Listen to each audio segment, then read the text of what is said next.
STP प्लानच्या वरती हे garden असूच नाही. आता समजा एसटीपी प्लान एवढा मोठा टाकला आहे आणि हे असे सगळे काय काय ठिकाणी उघडे आहेत. एखाद्याचा मुलगा तिथे गेला पडला तर त्याला जबाबदार कोण? बांधकाम केलेलं आहे ते खूप चुकीचं आहे. त्याच्यावर गुन्हा दाखल झाला पाहिजे. ते गुन्हा दाखल झाला पाहिजे. आमच्या सर्व रहिवाशांची मागणी आहे. जो आर्किटेक्ट आहे त्याचा पण जो प्लान आहे तो चुकीचा आहे. त्याच्यावरती कायदेशीर गुन्हा झाला पाहिजे. आम्ही वारंवार बिल्डरला सांगितलं. दुसरी गोष्ट, त्यांनी तिकडे मागचा जो आमचा गेट आहे तिकडे आम्हाला त्यांनी फाउंटन्स दाखवले होते. आणि सगळ्यात मोठा घोटाळा म्हणावा लागेल की इथे जे एकता पार्सविले आहे मागे तिकडे 22-23 क्लब हाऊस पाठी त्यांनी मेंबरशिप फी म्हणून आपल्याकडे काहीतरी 27,000 रुपये घेतलेले आहेत. सगळे पैसे बिल्डरला पोहोचले.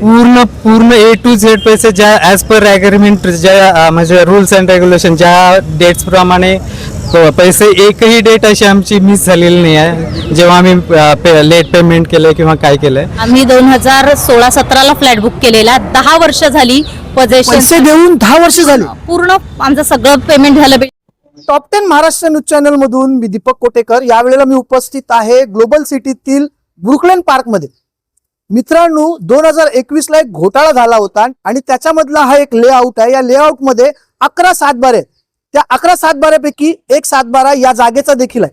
खरं तर या सातबाऱ्याचा जो ओनर आहे तो राकेश वाधवान आहे आणि राकेश वाधवान यांच्याकडून एकता पार्क यांनी घेतलेली आहे.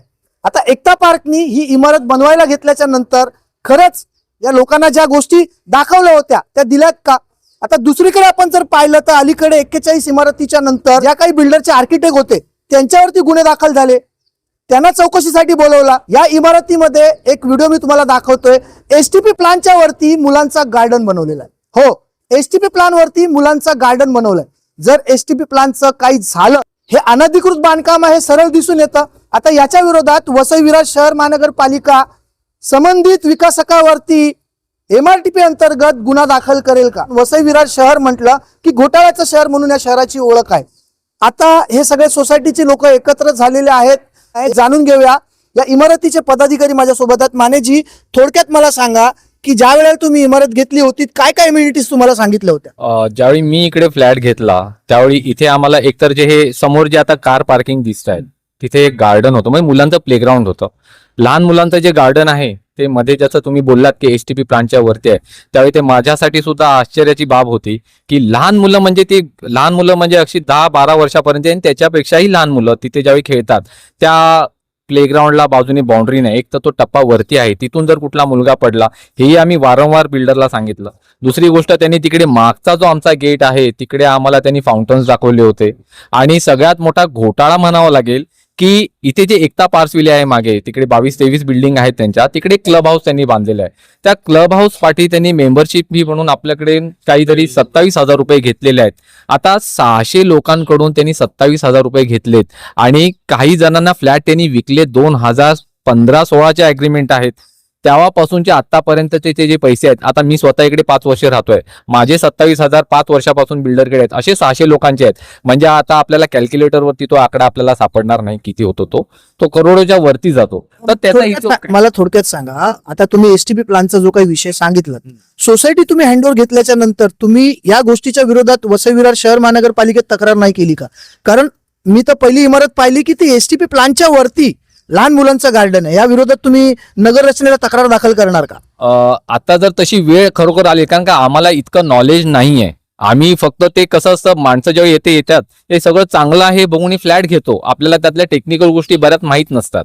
पण आता अशी जर गोष्ट असेल आणि हे खरोखरच जर इलिगल असेल, आणि इलिगल म्हणण्यापेक्षा हे लहान मुलांसाठी धोकादायक आहे, म्हणून आता आम्ही बिल्डरकडे वारंवार ह्या गोष्टीची ज्यावेळी आम्ही सांगितलं त्याला की हे तुम्ही गार्डन इथून शिफ्ट खाली करा आणि तो एरिया पूर्णपणे क्लोज करून टाका, तर त्याच्याही त्यांनी रिस्पॉन्स आम्हाला दिला नाही. म्हणून आताच गेल्याच आठवड्यामध्ये काही लोकांनी आमच्याकडे कमिटीकडे तक्रार घेऊन आले की तिथून जे एसटीपीचं पाणी बाहेर येत आहे ते सगळं पावसामुळे तिकडे हे पकडलेलं आहे, पाय घसरतात लहान मुलांचे, तर पडण्याचे चान्सेस आहेत. तेव्हा कमिटीने असा निर्णय घेतलेला आहे की आपण काहीतरी करून ते गार्डन फक्त शिफ्ट कसं खाली करायचं ते, पण ही जबाबदारी बिल्डरची होती, पण ती त्यांनी केलेली नाही. मीटर वगैरे का लागले नाही त्याचं कारण त्यांनी तुम्हाला काय सांगितलं का? कारण अलीकडे मुंबई हायकोर्टाचा असा निर्णय आलेला आहे की ज्या इमारती अनधिकृत असतील त्यांना मीटर देऊ नका.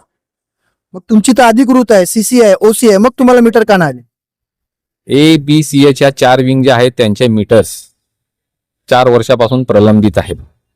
त्याचं रिझन काय आहे, बिल्डर जे सांगतोय की आम्ही सगळे पैसे भरलेले आहेत, पण हा सगळ्यात त्यांचं एकच उत्तर कॉमन जे आहे की एचडीआय लेआउटची जी हे झालेलं आहे म्हणजे problem. जो घोटाळा झाला होता त्यामधला हा एक लेआउट आहे. हा अच्छा, म्हणजे तर त्यामुळे एमएसईबी मीटर्स देत नाहीये. इथे जो लोड सँक्शन करायचा होता, जे ट्रान्सफॉर्मर आणि सबस्टेशन बनवायचं आहे, ती सोय झालेली नाहीये. काहीतरी वसईवरून जी केबल येणार होती ती अजूनपर्यंत आलेली नाहीये, म्हणजे ते पूर्ण वसईपासून लाईन एक टाकणार होते.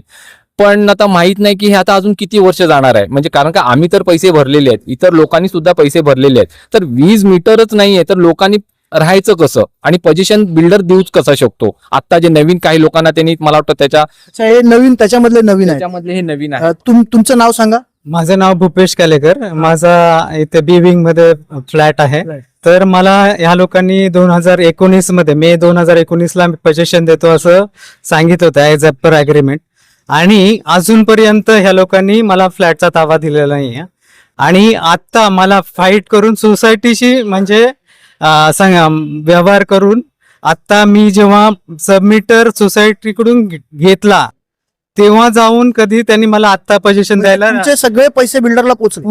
पूर्ण A to Z पैसे ज्या ऍज पर अग्रीमेंट ज्या म्हणजे रूल्स अँड रेग्युलेशन ज्या डेट्स प्रमाणे पैसे एकही डेट अशी आमची मिस झालेली नाही आहे जेव्हा आम्ही लेट पेमेंट केलंय किंवा काय केलंय. तरीही पण ह्या बिल्डरने आम्हाला आतापर्यंत रूमचं पोझिशन स्वतःहून दिलेलं नाही. आम्हाला तुमचा पण जबरदस्ती फ्लॅट याच्यातच आहे. मी मिसेस आहे यांची.